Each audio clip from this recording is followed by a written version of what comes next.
गेल्या काही दिवसात हवामानात मोठे बदल जाणवत असून गारपिटीसह अवकाळीचं संकट घोघावत आहे। राज्यात अवकाळी पावसानं धुमाकूळ घातला असून काढणीला आलेल्या रब्बी पिकांना चांगलाच फटका बसतोय।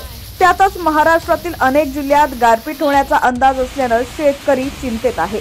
राज्यात येत्या 24 तासात वाऱ्याचा वेग ताशी 40 ते 45 किलोमीटर इतका असेल।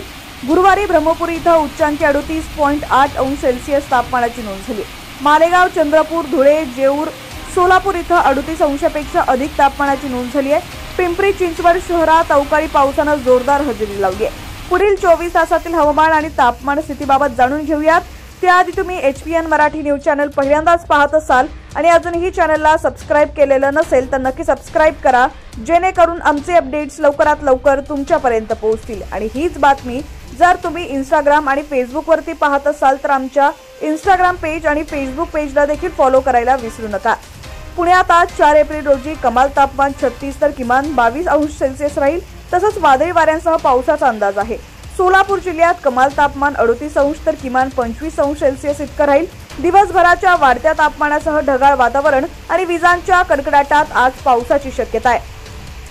सातारा जिल्ह्यातील कराडच्या बहुतांश परिसरात वीज वाऱ्यासह गारांच्या पावसानं झोडपलाय।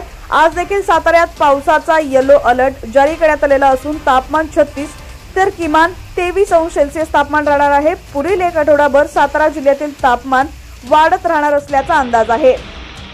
सांगली जिल्ह्यात ढगाळ वातावरण असून संध्याकाळी विजांच्या कडकडाटासह पावसाचा येलो अलर्ट देण्यात आलेला आहे। आज जिल्ह्यातील कमाल तापमान 37 तर किमान 24 अंश सेल्सिअस इतकं राहील।